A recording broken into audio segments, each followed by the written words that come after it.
Hi, Andy Biggs here from Arizona's 5th Congressional District. I'm glad to be joined today by writer AJ Kay. AJ is an independent journalist and media critic currently covering the COVID-19 epidemic. Her experience in areas of focus include public relations, science communication, and nonprofit healthcare systems. She collaborates with anti-lockdown advocacy groups, including Pandemic Data and Analytics and Rational Ground, among others. She's also an Arizona resident, a mom to 4 school-aged daughters, 2 of whom have special needs, and she is an outspoken advocate for the resumption of in-person education, as am I. I'm with you on that.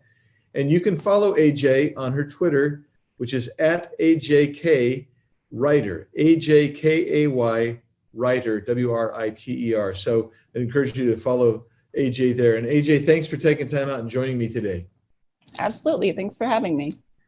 So let's get right into it, and let's talk about incentives and economic incentives and what happens when you provide economic incentives. And in the CARES Act, there were a couple of incentives financially for healthcare providers who treated COVID patients, whether they were found to be tested positive by the infection or whether they just diagnosed them clinically. So tell me, if you would, and tell the audience a little bit what those incentives were, and let's just talk about those for a second. Absolutely. So as you mentioned, the CARES Act had provisions for this broad provider relief fund. And on the surface, it doesn't sound like a bad idea. Here we have hospitals that have been essentially financially kneecapped in the spring by these broad elective procedure bans. I think 35 states had elective procedure bans in the spring, which is those elective procedures typically make up about 80% of a hospital's revenue. So we have the CARES Act come in with this provider relief fund to help offset the costs of this perception of this impending onslaught of COVID patients. One of those was a general fund, which is the amount of money the facility would get is dependent on, it's kind of a complex formula, but it's Medicare reimbursements from the previous years. And then the second one was called the High Impact Fund. And this is where I've done a lot of research. And what happened with the High Impact Fund is that hospitals, once they reached a certain number of COVID patients, would receive a bolus of money. The first round was in the spring, and it was $76,000 per patient, including those first patients. And then the second round, the hospitals received $50,000 per patient. And this is on top of the additional, it's called an add-on, a 20% add-on for Medicare billing for any of those COVID patients. So if I'm not being clear, when a hospital's billing a COVID patient, they are getting their Medicare reimbursement rate plus an additional 20%. And then if the hospitals have found enough COVID patients, they get that additional $50,000 to $76,000 bonus on top of it. And another interesting fact is that it's not simply Medicare patients.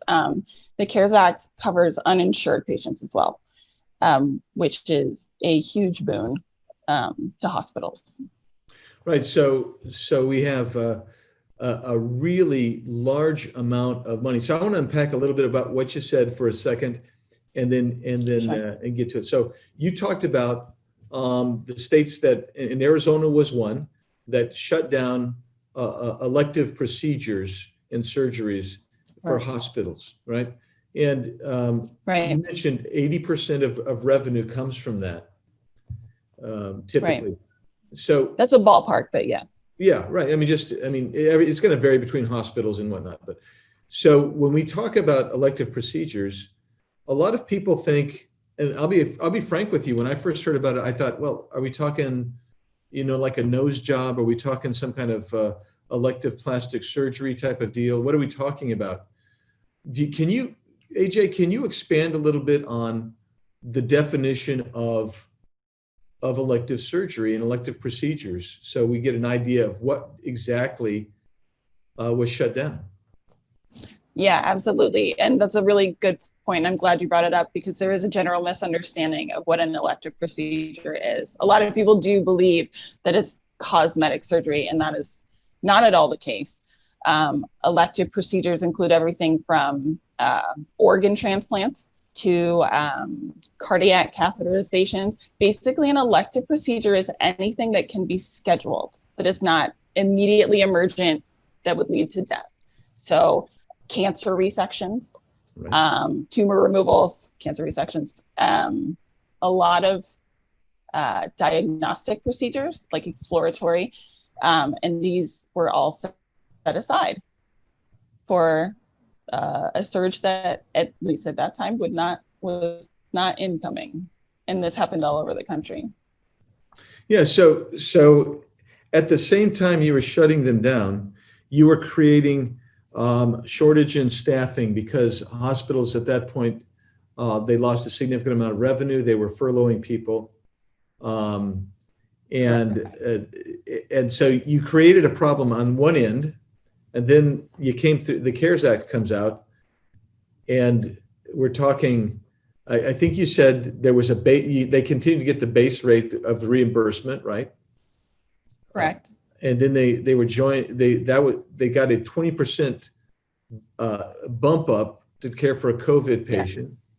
Yeah. And then there was something then you had an additional, if you hit like whatever the magic number was, 160 patients or whatever, 162 patients, they got an additional $76,000 for every patient, and then another $50,000. Correct. The $76,000 was for earlier in the spring. I want to say that the cutoff for that one was June 1st. All patients up until June 1st received the $76,000, and then they did a round 2, which extended further into the summer, and those were $50,000 per patient. So there was absolutely an incentive for healthcare systems to find COVID patients.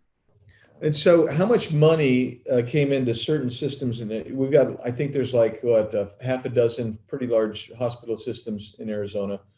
Let's take one. I don't want to badmouth anything. Yeah, but just let's take Banner. It's pretty big.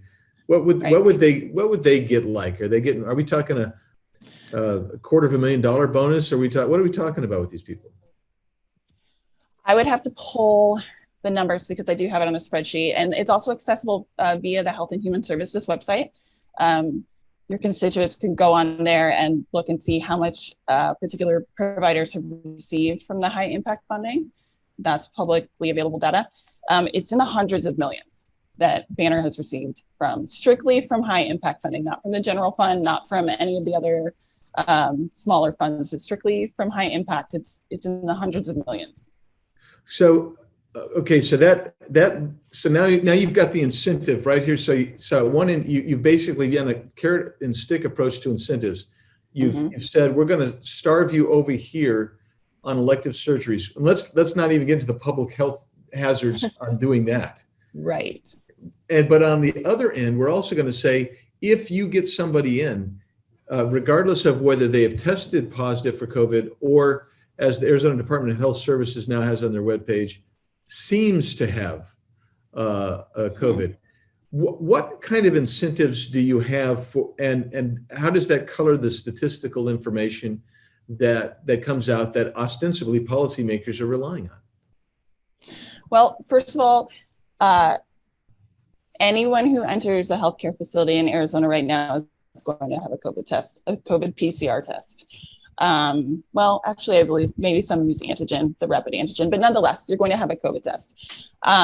With the high rate of asymptomatic infections, we are calling people with COVID as COVID hospitalizations. So this includes people like mothers going in to give birth and incidentally test positive for COVID are now listed in the COVID hospitalization numbers. We have people who come in with car accident traumas, which, by the way, car accident fatalities are up over last year, are coming in with trauma, testing positive for COVID without symptoms and being added to the total. So in the states that we've seen where they make this delineation between people hospitalized for COVID and people hospitalized with COVID, there's about roughly 20 to 40% overstatement in hospitalization numbers attributed to COVID for people who are in that hospital for other reasons who happen to test positive. That 20 to 40% overstatement, that is huge. That's huge. Yes. And that's going to impact policymakers. I mean, like, the policymakers are going to respond to that and say, "Oh my goodness, we are seeing this massive number of hospitalizations." Absolutely. So, have we seen any results in increased hospitalization volume because of this? I mean, directly. Well, some interesting things have happened in the last month regarding hospitalization volume. You've probably seen some media reports of, hospitals about to be overwhelmed, hospitals filling up. Well, the interesting part is that what some of the data people at Rational Ground have found is that year over year, our hospitalizations are not, in fact, up significantly over last year. And it's also to be noted when we hear people fretting about 90% utilization, that industry-wide ideal hospital utilization is between 85 and 90%. That's where the revenues are the most, where the most profitable patient census is between 85 and 90%. So an 87% utilization rate is not an alarming figure, not pre-2020. But we did see some sort of administrative changes coming in October that affected hospitalizations. So one was that the FDA approved remdesivir as the only FDA approved treatment for COVID. And it is best given as early as possible. So, and it requires hospitalization. There's no outpatient remdesivir treatment. So if doctors decide to treat with remdesivir, they must hospitalize the patient. And this FDA approval came October 22nd. And for understandable reasons, hospitals are most likely to put FDA-approved treatments as first-line treatments. So as of October 22nd, we have all these hospitals defaulting to remdesivir as the primary treatment, which requires hospitalization.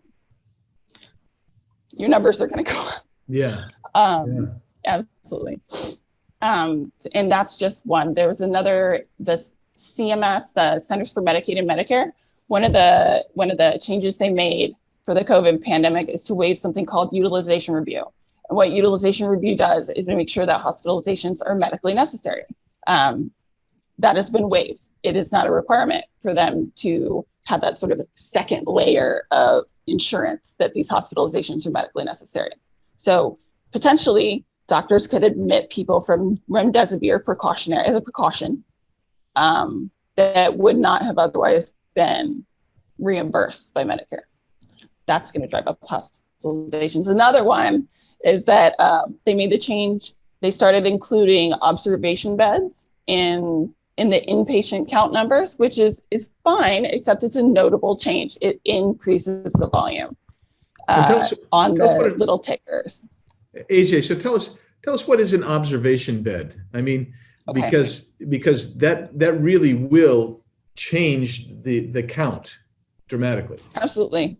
So a turnover on an observation bed can be 4 patients a day, because observation beds are a minimum of 8 hours, and it's really a billing nuance as far as Medicare and Medicaid goes, but it's not. They're not considered an inpatient at that point. So it's a minimum 8-hour stay, and it's sometimes it can be to receive medicine, sometimes it can be just to watch. I mean, observation. But the key here is that it's 8 hours. It can be as little as an 8-hour stay. So you can turn over, like I said, I think I said 4, but 3 of these beds in a day. So you have 3 admissions for 1 bed in one day. Yeah, potentially. And so everything you just said, and there's other issues you're going to talk about in a sec, I know, but everything you just said provides additional incentive to categorize somebody as a COVID patient, regardless of whether their purpose for being in the hospital is COVID or their purpose for being there is something else, and incidentally, they just happen to have COVID. That's correct. And I think we need to get away from this sort of villainizing these hospitals for what they're doing, because this doesn't necessarily need to be a moral argument. It is what it is. Even nonprofit hospital systems, they need to make money. And they're doing what they need to do to stay open and serve all patients, COVID patients and non-COVID patients alike. So if there is a financial incentive for them to do so, they're going to do it. It doesn't have to be doctors are, fraudulently, no, it's here's the carrot for doing this. People are going to go get the carrot.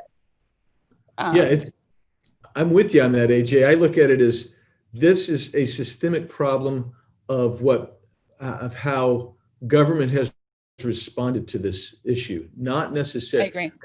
The incentives, people respond to incentives. Decision makers respond to incentives. The policy makers here have created a bundle of incentives that whether, for good or ill, they provide an incentive to get these people in and categorize them in certain ways. And it distorts, quite frankly, the marketplace, the data, and how we treat. Absolutely. And I think you hit the nail on the head right there, that the biggest problem that I see is the lack of transparency and accuracy in communicating the data to the public. Because we have this public perception of severity that far outsized the actual, that is far outsized compared to the actual situation. And as you know, that public perception of severity puts massive pressure to institute these heavy-handed policies that are not only ineffective, but counterproductive. And that's problematic. The lack of transparency in the data is problematic because we know media that's how they make money. Media makes money through sensationalism. So when we're not telling them what the data actually means, they're going to run with it. Yeah, that's right. I mean, so I don't know how much time we have left. I don't think we have a ton of time left. So I want to talk about just pivot just a little bit, because we've been talking about data. We've been talking ostensibly about fear. We've been talking about policymakers, and it's kind of this. I like to call this path dependency. It's an economic term, but we're on a bad path, not optimal, and decision makers are afraid to leave that path because the short-term cost is really high. But let's talk about one of those paths that's affecting a lot of people, where you're actually finding policymakers that are saying, well, we may have been wrong on this, and that's schools, this closing of in-person schools. Let's talk about what led to that, and the harm that's happening because of that. I think you've done a lot of research and writing in this area. I have, because as you mentioned at the beginning, I have 4 school-age daughters, 2 of whom have special needs. So special needs cannot be, the services cannot be accessed through Zoom. So there are a lot of kids who are not getting what they need, even though Zoom school is not an ideal situation for most. And how we got here is a really interesting question. And sometimes I'm not sure how we got here. There's been sort of this weird application of the precautionary principle, where shutting things down has somehow been equated to precaution, when in fact we know that when kids don't get their education, they suffer. They suffer loss of future earnings. They suffer mental health decline. They suffer domestically and socially. They suffer, there was a paper published recently that showed 5.5 million years lives lost for kids who are affected by school closures. And that's compared to the potential for 1.7 million lives to have been saved by closures. So we're taking those 5.5 million years from those kids in service of the potential 1.7 saved. That's terrible calculus. Kids, somebody needs to be a voice for the kids. And on one hand, it's absolutely comforting to see people coming around to the idea that these school closures were a bad idea. First of all, they harm kids. That's my bottom line. When I talk about this with people and they try to defend it, I say, finish this sentence for me. Harming kids is justified because, and nobody can finish it because it's never justified. We don't justify harming kids. Number 2 is that kids are not as transmissible. Kids do not transmit. It doesn't happen in the schools like it does at home, like it does in other places. So it's really not even a risk. or it's a minimal risk. We need to stop at this black and white, no risk, all risk. It's minimal risk. The risk is minimal. The benefit is far greater. And it's great to see people coming around to this idea. However, you see a lot of resistance, and the resistance is because, like we talked before, the fear. Fear is I have a degree in psychology, fear is much harder to unlearn than learn. And so many people have been terrorized into thinking that if they send their kids to school, they're going to die. Is current public health policy, I think you've written something that the fact that it's kind of anti-public health. What do you mean by that? Fundamental tenets of public health existed long before 2020. And some really important ones that we're ignoring are, in public health, we avoid stigma. We don't shame people for catching a disease or having a disease or behaviors that we perceive might spread the disease. That's counterproductive. It leads people to be dishonest. It leads people to hide their activities. It's socially disruptive because we have people being discriminated against. Stigma is anathema to public health. We don't do it. And yet here we have our leaders publicly shaming people for behaviors that pre-2020 there's nothing aberrant about visiting your family. There's nothing aberrant about needing social connection. In fact, it's a biological imperative. And yet we have leaders shaming people, and it's just so anti-public health. So that's a huge one. And it's counterproductive to what they're trying to do. Another one is health equity, that we are concerned about all people and all health risks, and how it's a holistic perspective, that we cannot look at the impact of COVID-19 without looking at the impact of the mitigation measures. And it's been completely ignored. There's this almost bizarre level monomania, this myopic focus on COVID as if it's the only threat to everyone's health, and that simply is not the case. And we are causing extensive collateral damage with that myopic point of view. So, I mean, right off the bat, there's two primary tenets of public health that are being grossly and repeatedly violated. And it needs to, we have to stop. We have to stop doing that. We have to stop doing that for COVID mitigation, and we have to stop doing that for the general well-being of our society, because people are suffering.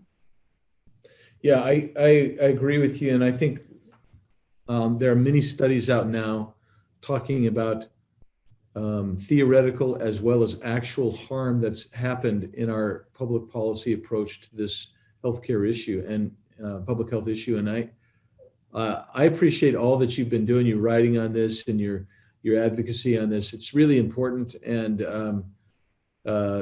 so I will tell everybody once again, you can follow AJ on her Twitter at AJKWriter, AJKWriter. So thanks for taking some time with us. Don't give up. Let's keep fighting and advocating for a return of what I'm going to call rationality and a more optimal path at addressing this issue. So I appreciate you taking time and wish you a good holiday season.